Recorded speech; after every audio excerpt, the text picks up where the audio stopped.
Good morning, all. My name is Virendra Kyada.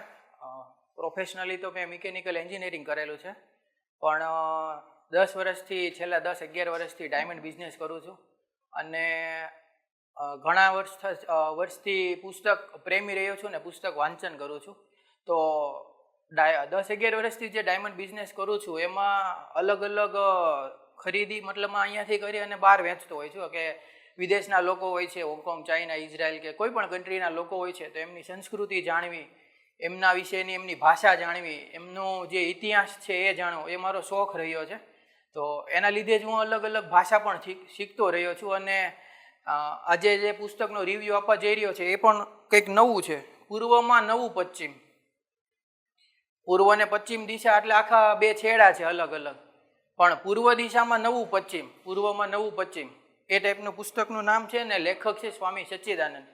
Most of તો બધા લોકોએ નામ સાંભળેલું જ હશે સ્વામી સચ્ચિદાનંદનું.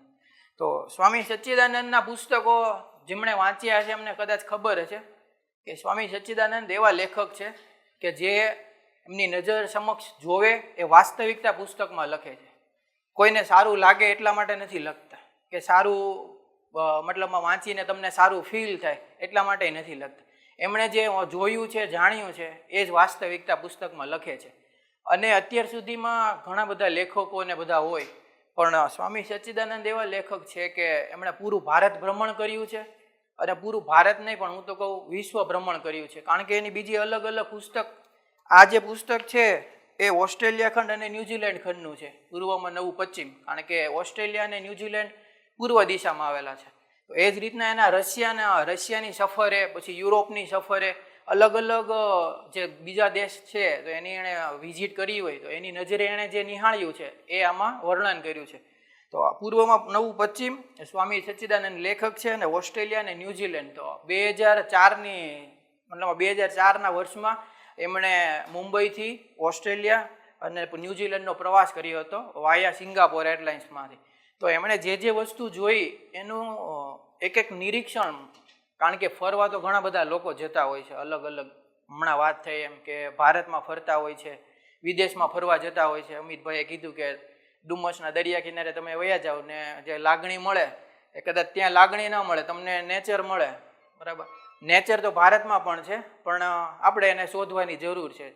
અને આમાં એ સ્વામી સચ્ચિદાનંદે એ પણ લખ્યું છે કે ભારતમાં જેટલા લોકો રહે છે બધા પાસે ફરવાની ક્ષમતા નથી હોતી, મતલબમાં ટાઈમ નથી હોતો કે પૈસા નથી હોતા, તો બધા બધી જગ્યાએ ફરવા નથી જઈ શકતા અને ઘણા ખાલી ભારતમાં ફરવા જઈ શકતા હોય, વિદેશની ટૂર નથી કરી શકતા. તો એના માટે આ પુસ્તક છે કે એને જો વિદેશની ટૂર કરી હોય તો જો આ પુસ્તક વાંચે તો એને વિદેશમાં શું છે, કેવા માણસો છે, કેવી સંસ્કૃતિ છે, એનો ઇતિહાસ શું છે એ એને શબ્દે મતલબમાં એક વાક્યમાં મળશે.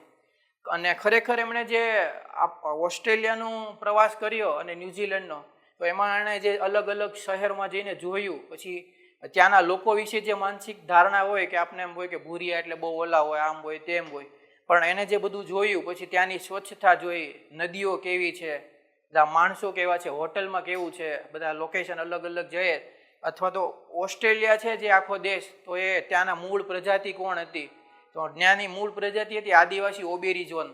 તો એ લોકો ત્યાંના હતા, પણ અત્યારે ત્યાં એમની વસ્તી માત્ર 2% કે 5% જ છે. બાકી મોસ્ટ ઓફ લોકો ભૂરિયા એટલે કે બ્રિટિશના, પોર્ટુગીઝો, એવા બધા બહારથી આવેલા લોકો ત્યાં વસે છે. ત્યાર પછી એણે બીજી એક વસ્તુ પણ કીધી કે એણે જે જોઈ કે જે બમ્પ હોય છે આપણે રોડ ઉપર, તો એ ગાડીની સ્પીડ ધીમી કરવા માટે હોય છે. તો એ કે અહીંયા જે બમ્પ મેં જોયા એ કે ગાડીની સ્પીડ ધીમી કરવા માટે, કે કોઈ પૂરપાટ સ્પીડમાં ગાડી ના ચલાવે એટલા માટે. જ્યારે ભારતમાં તો એ કે બમ્પ એટલા માટે મૂકી તમે થોડી ત્યાં ઊભા રહી જાઓ, ઊભા રહીને તમારે ગાડી થોડીક ત્રાસી કરીને પછી તમે પાર કરી શકો. અને જો એમાં બમ્પ પર વ્હાઇટ લાઇનિંગ ઝીબ્રા ક્રોસિંગ નથી કરેલું હોતું, તો ઘણાને દેખાય નહીં ને તો એ સીધા ચડી જાય, 4 વ્હીલ હોય તો નીચે અડી જાય અને 2 વ્હીલ હોય તો પડી જાય અને હેમરેજ થઈને માણસ મૃત્યુ પણ પામે છે. એટલે એણે જે જોયું એ વાસ્તવિકતા જ લખ્યું છે, એવું નથી કે ભારત અને વિદેશની સરખામણી તો કરતા જ ગયા છે એક વસ્તુમાં, પણ જે જોયું એ વાસ્તવિક ઘટના બધી લખી છે. અને કદાચ આપણે ઓસ્ટ્રેલિયા ન્યૂઝીલેન્ડનો પ્રવાસ ન કર્યો હોય, પણ જો તમારે કરવો હોય તો આ પુસ્તક વાંચવું જોઈએ, કારણ કે આમાં એક નાની વસ્તુ ઘણી સરસ મજાની ને ઊંડાણપૂર્વક લખેલી છે. ત્યાર પછી એમના અલગ અલગ આમાં ચેપ્ટર પણ છે અને વ્યક્તિના ને બધા ફોટા છે કે કઈ રીતે બધું ત્યાં હેન્ડલ કરતા હોય છે અને આપણે એ પણ આમાંથી જાણવા મળે કે આપણે કોઈ પણ જગ્યાએ ફરવા જવું હોય કોઈ બહારની જગ્યાએ ભારતમાં કે ભારતની બહાર તો આપણને કઈ કઈ વસ્તુની જરૂર પડે, આપણે કઈ રીતે આપણી જાતને તૈયાર કરવું જોઈએ ફિઝિકલી ને મેન્ટલી, એ પણ એમણે નોટિસ કરવામાં લખેલું છે. કારણ કે આપણે કદાચ બહાર જતા હોય તો આપણને ખબર ન હોય કે ત્યાં કેવી કેવી પરિસ્થિતિ હોય.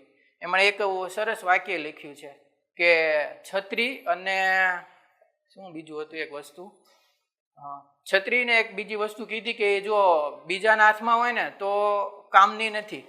કારણ કે એમણે કીધું કે મારી સાથે બીજા ભાઈ હતા ને એને છત્રી લીધી હતી તો એ જ્યારે વરસાદ ને એવું આવે ને તો રાખતા, પણ ઘડીક થાય ને એટલે કે પોતાના ઉપર છત્રી લઈ લે એટલે આપણે બહાર નીકળી જતા છત્રી. એટલે છત્રી તમારી પોતાની હોવી જોઈએ એમ. એટલે એવો જે એને કટાક્ષ છે એ પણ વસ્તુ નોંધેલી છે, નાની નાની વસ્તુ કે જે તમને કોઈ પણ જગ્યાએ તમે જાઓ તો ખૂબ કામ લાગે એવી છે.